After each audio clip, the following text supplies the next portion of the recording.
Bonjour à toutes, bonjour à tous. Il est temps pour nous de parler de la loge moyenne du pied. Donc la loge moyenne, comprend les muscles profonds qui vont faire suite à l'aponévrose plantaire au niveau de la plante du pied et qui vont participer notamment à la composition du pied, qui est une poutre dite composite. Une poutre composite, ça veut dire qu'elle est composée de plusieurs matériaux. Vous avez une armature osseuse, mais la plante du pied est majoritairement musculaire et fibreuse. Nous allons voir quels sont les muscles qui vont la composer. Alors, on va faire du coup une vue plantaire du pied que j'ai déjà réalisée. Si vous souhaitez revenir sur comment dessiner une face plantaire du pied, vous revenez notamment sur les autres vidéos, loge latérale, loge médiale du pied, notamment. Donc la loge médiane, elle va comprendre 4 muscles, ou plutôt 4 groupes musculaires. Les lombricaux, les interosseux dorsaux, les interosseux plantaires et le carré plantaire.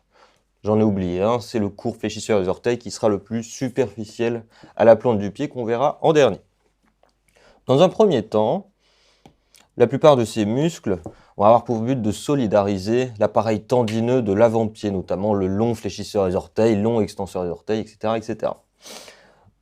Donc le long fléchisseur des orteils, il va sortir de la face médiale du calca et il arrive en plantaire comme ceci. Ensuite, en regard du tarse antérieur, il va donner ces petites digitations. Donc c'est même au regard de début de l'avant-pied qui va donner ces digitations. Voilà, ici. Une pour le troisième rayon.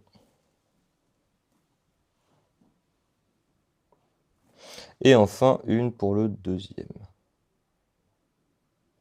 Comme ceci. Vous remarquez que ce tendon, donc on va le rendre un peu plus épais pour mieux le visualiser. J'ai un petit coup de seau, parfait. Donc vous remarquez qu'il a une petite action oblique. Elle est comme ceci. Donc il ne va pas faire que de la flexion des orteils s'il reste dans cette configuration. C'est la raison pour laquelle le corps a placé un muscle sur la face plantaire du calcanéus, ici. Muscle qu'on appelle le muscle carré plantaire. Donc qui va avoir une insertion carrée comme ceci, sur laquelle va notamment se rajouter celle du ligament plantaire long, qui va envoyer des digitations sur tous les os du tarse et solidariser les 26 os du pied entre eux. Le carré plantaire, donc il va simplement ici terminer et sur les bords latéraux, ça c'est pas beau, sur les bords latéraux des tendons. Le but va être justement de les réaxer afin que le long fléchisseur des orteils fasse de la flexion et uniquement de la flexion. Donc à chaque bord latéral du long fléchisseur des orteils, vous avez le carré plantaire qui va avoir pour fonction de supprimer l'action oblique du long fléchisseur des orteils.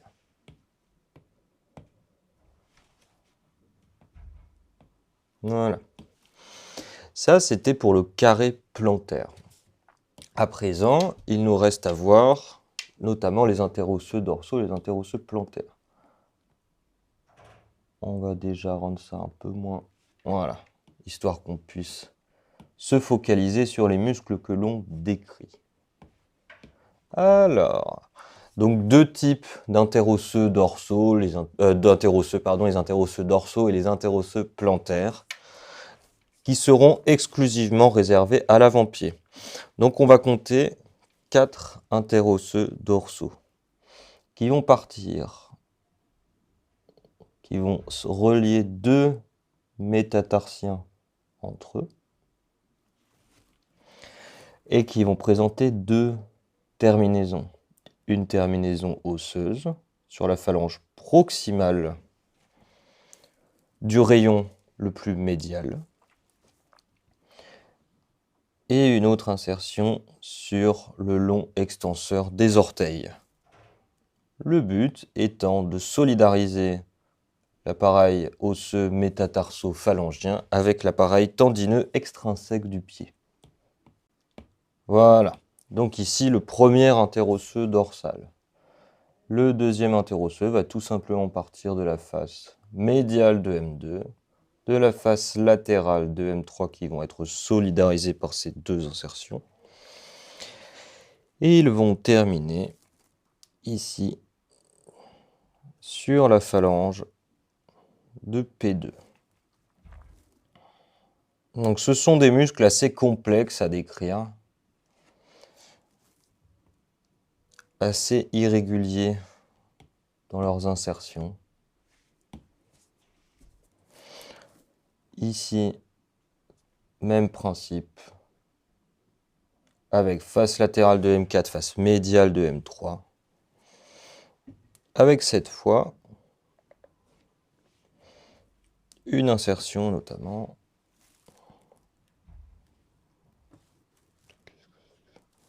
ouais, c'est ça, sur M3.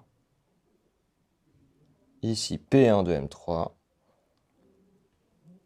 Ici, long extenseur des orteils.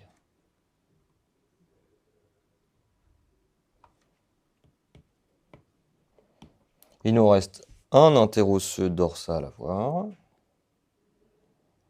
Et ce sera le même principe.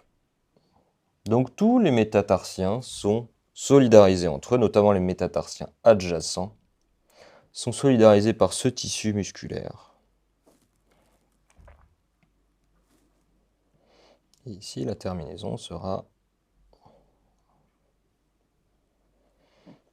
similaire. Donc en fait, il n'y a que le premier interosseux dorsal, ici, qui va présenter une terminaison médiale. Tous les autres interosseux vont terminer sur la phalange proximale du métatarsien le plus médial, c'est ça.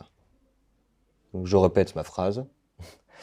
Le premier interosseux dorsal est le seul muscle interosseux dorsal dont la terminaison sur la phalange se situe sur le métatarsien latéral. Les autres interosseux dorsaux ont leur terminaison phalangienne sur la phalange la plus médiale par rapport aux deux métatarsiens adjacents.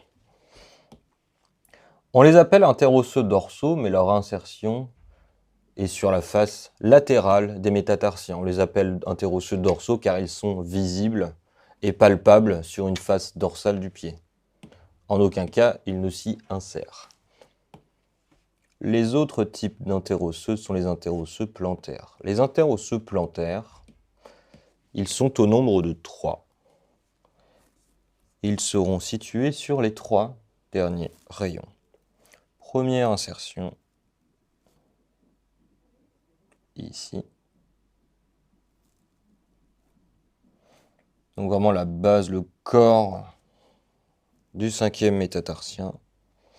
Et eux, ils vont solidariser ceux-là.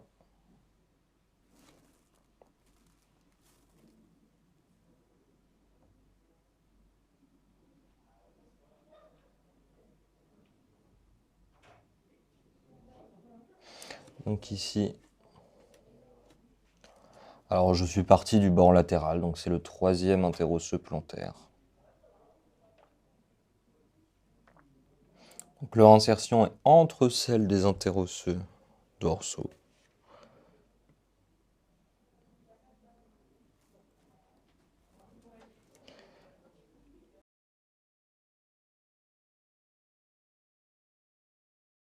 Sur la phalange proximale du métatarsien correspondant. Donc les têtes métatarsiennes, c'est la partie osseuse qui est en contact avec le sol. Donc elle doit nécessiter stabilité, d'où la richesse de son appareil musculo-tendineux. Le but, c'est qu'elle soit stable et qu'elle s'adapte en toutes circonstances. Si vous marchez sur des cailloux, sur des braises, sur ce que vous voulez, de la moquette, il faut que l'appareil tendineux soit capable d'adapter le pied qui, lui, équilibre tout le corps. Donc en cas de déséquilibre, après, ça entraîne des compensations sur les membres inférieurs, la colonne vertébrale, etc. Quand ça ne fait pas de déséquilibre. Alors, j'ai oublié quelque chose de primordial que j'aurais dû faire dès le début, qui s'appelle l'orientation. Donc ici, c'est un pied gauche. Nous serons en postérieur ici et en latéral ici. Nous avons fait les interosseux et le carré plantaire. Il nous manque le tissu musculaire le plus superficiel à la plante du pied. Donc on va d'abord rendre ça voilà, le plus transparent possible. J'ai nommé le muscle court fléchisseur des orteils qui va partir d'ici. En arrière des tubercules postéro, latéral et médial du calcaneus. En avant de l'insertion de la ponévrose plantaire. Et il va terminer sur les phalanges intermédiaires en 2 insertions, comme ceci. Ces 2 insertions vont notamment laisser passer les insertions terminales du long fléchisseur des orteils.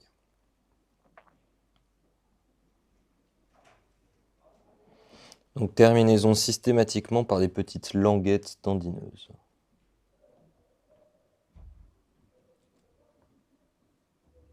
Sur P2. Donc le muscle ensuite recouvre la majeure partie de la voûte plantaire. Il va faire suite à la ponévrose plantaire et va être intimement lié fonctionnellement au triceps sural, plus communément appelé le mollet.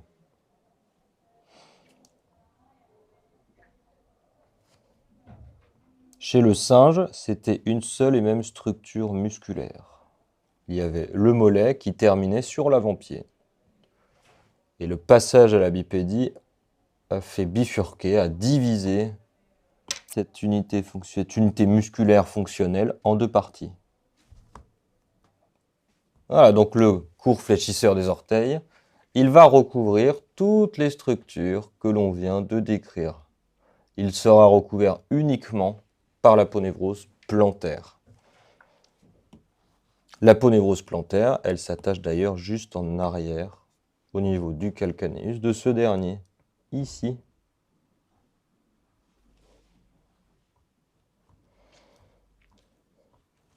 Voilà pour cette loge. On va maintenant voir l'innervation et la vascularisation. Donc l'idée, on va rendre un peu tout ça transparent.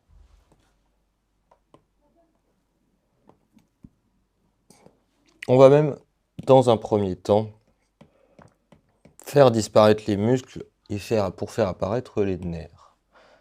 Les nerfs, on va les faire en jaune. Donc les nerfs plantaires, latéral et médial, ils sortent, je le rappelle, du canal tarsien. Ici.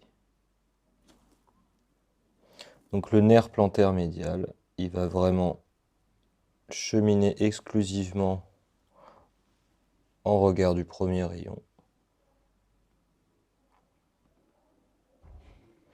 Se terminer comme ceci, plus ou moins. Et le nerf plantaire latéral, il va avoir un trajet transversal, il va former une arcade. Il va donc s'occuper de la majeure partie du pied.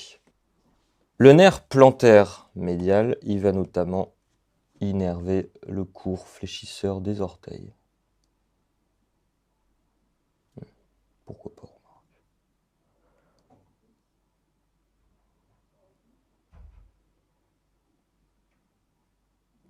Donc ici, ce que je dessine, ce sont les rameaux du nerf plantaire médial. Il va également innerver le premier interosseux dorsal.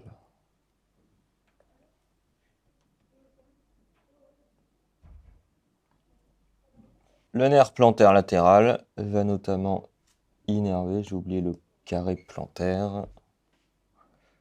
Donc le muscle carré plantaire ici.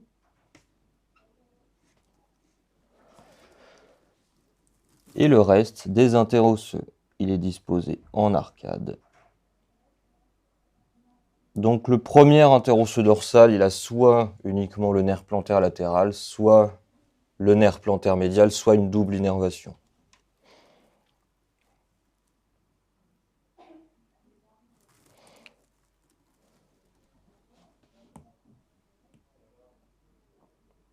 Voilà, ici on voit bien qu'il s'occupe de la majeure partie des interosseux dorsaux et plantaires. Il nous manque un muscle dont nous n'avons pas encore parlé, qui s'appelle les muscles lombricaux. Pour cela, on va reparler du long fléchisseur des orteils. Le long fléchisseur des orteils, donc on avait dit qu'il se divisait en regard de la base de l'avant-pied.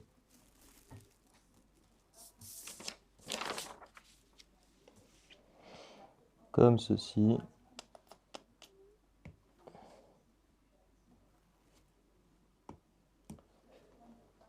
Voilà, comme ceci.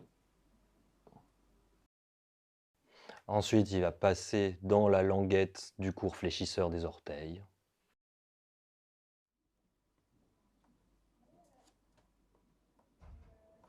Voilà. De ces tendons naissent les muscles appelés lombricaux. On va faire disparaître les interosseux pour mieux les visualiser. Les lombricaux, ils vont naître des tendons du long fléchisseur des orteils, ainsi que celui du long fléchisseur de l'hallux. Alors, pour cela, je fais apparaître le muscle long fléchisseur de l'hallux simplement par ici, comme ça.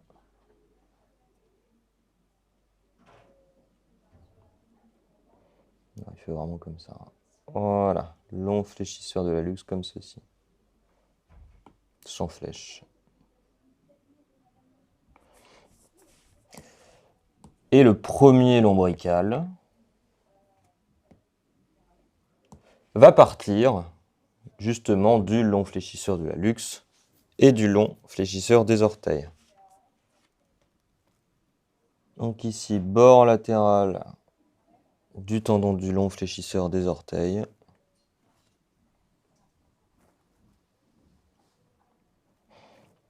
Et ensuite la terminaison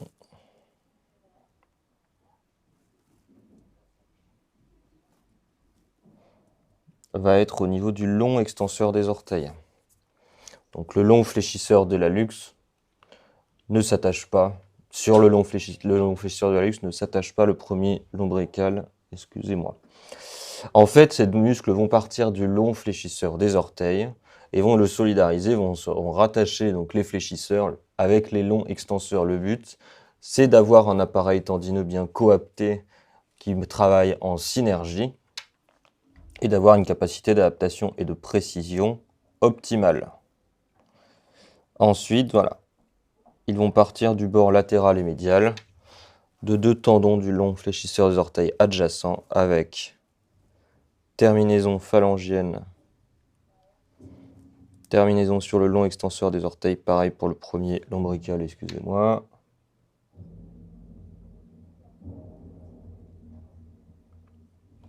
Ici le troisième lombrical avec terminaison sur P1, terminaison long extenseur des orteils.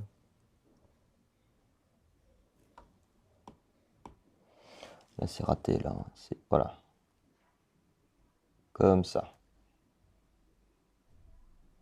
Donc on verra quasiment plus le tendon du long fléchisseur des orteils, mais c'est bien sur les bords latéral médial de ce tendon que ce muscle s'attache.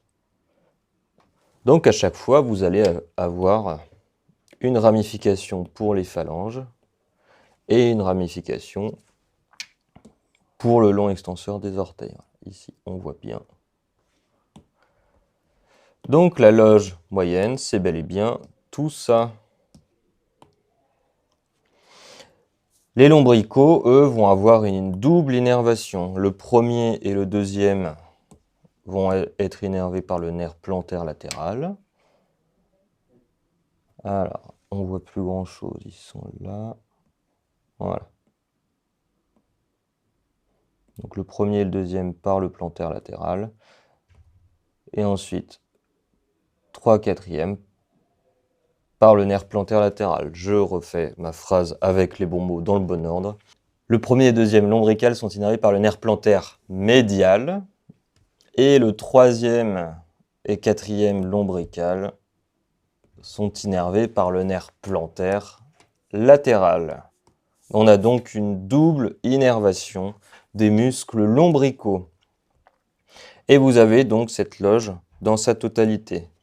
Donc on a le court fléchisseur des orteils qui en théorie recouvre tous les autres muscles. Ensuite vous avez le muscle carré plantaire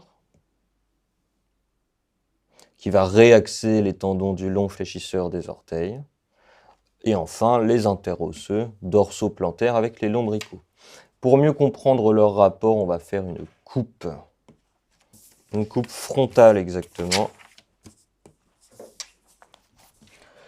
où on ne verra pas les lombricaux, mais on verra les autres tendons. Les lombricaux sont assez difficiles à représenter. Je les représenterai sur une autre coupe juste après. Tiens. Donc ici supérieur, ici médial, avec M1, ensuite M2, ensuite M3, M4 et M5.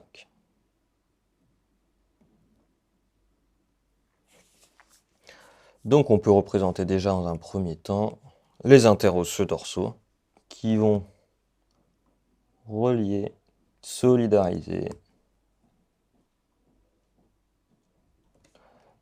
les métatarsiens adjacents, deux métatarsiens adjacents entre eux.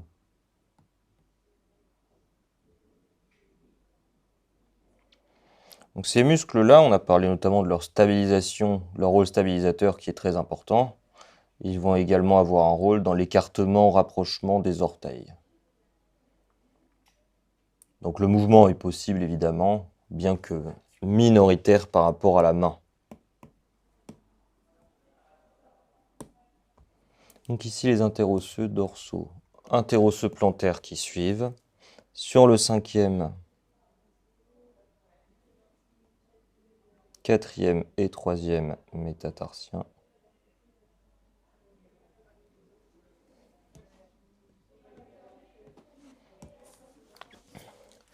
Donc qu'est-ce qu'on aura au-dessus? Eh bien on aura les extenseurs, les extrinsèques du pied, long extenseur de l'hallux, long extenseur des orteils. Donc on aura les extenseurs extrinsèques et bien sûr les extenseurs intrinsèques.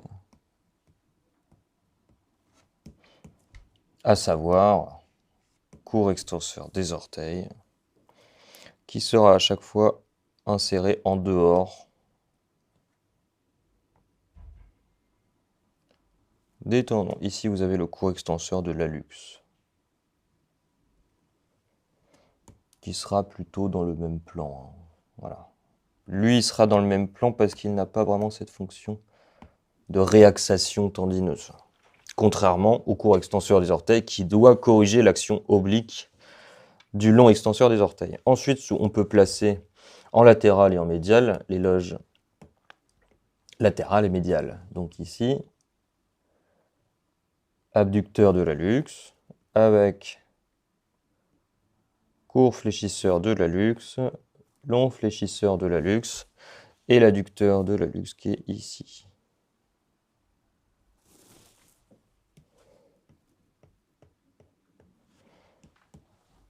Ensuite, en latéral, on va avoir l'équivalent, le contingent musculaire du cinquième orteil avec abducteur du 5, court fléchisseur du 5 et opposant du 5 juste ici. Il nous manque court fléchisseur des orteils et long fléchisseur des orteils. Donc, le long fléchisseur des orteils, il est comme ceci. Donc, il se divise en regard de l'avant-pied. Et il est réaxé par le carré plantaire ici. Voilà, ici, long fléchisseur des orteils. Avec en superficie, donc, ou en profondeur, si on part du principe que la plante du pied, c'est la partie la plus profonde, le court fléchisseur des orteils jusqu'ici.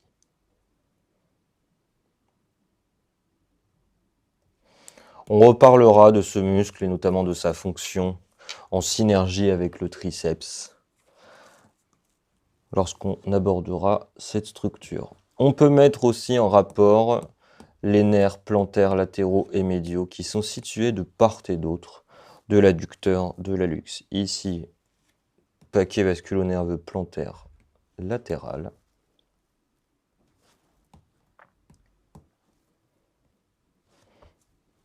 Et l'équivalent ici, paquet vasculo-nerveux plantaire médial.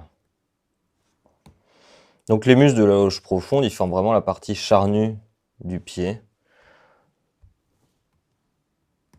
Et vous avez un certain nombre de couches musculaires, ils forment un certain nombre de couches musculaires avant d'arriver à la charpente osseuse. Donc ça offre au pied notamment une grande souplesse et une grande capacité d'adaptation. Donc évidemment que le court fléchisseur des orteils, on n'a pas parlé, mais il est fléchisseur des orteils. Le carré plantaire donc réaxe le tendon du long fléchisseur des orteils et son action oblique. Les interosseux dorsaux et plantaires, donc ils ont surtout un rôle de stabilisation active de l'appareil articulaire métatarso-phalangien. Sinon, ils jouent un rôle dans l'écartement, rapprochement des orteils, un rôle mineur. Si je dois représenter une dernière structure, avant de parler des lombricaux, on pourra mettre ici l'aponévrose plantaire, qui serait ici. Et vous auriez, entre l'aponévrose plantaire et le sol, éventuellement du tissu graisseux, ici, qui jouerait un rôle d'amortissement des contraintes.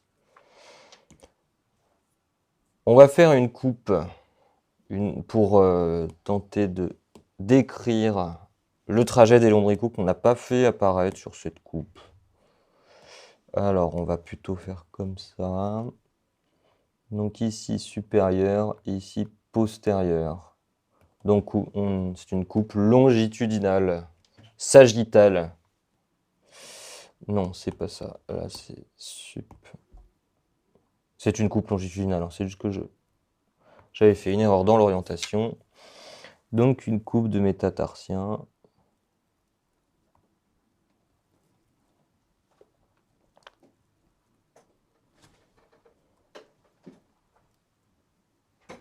Avec les travées osseuses à l'intérieur. Et la phalange proximale. Donc, ici, long extenseur des orteils. Ici, long fléchisseur des orteils. Eh bien, les lombricaux, donc ils partent ici du long fléchisseur des orteils. Une insertion face plantaire de P1 sur la partie médiale de la face plantaire de la base de P1 et hop, ils vont relier l'appareil tendineux extenseur et fléchisseur afin de former une seule et même entité mobile et stable. Merci pour votre attention, cette vidéo est terminée.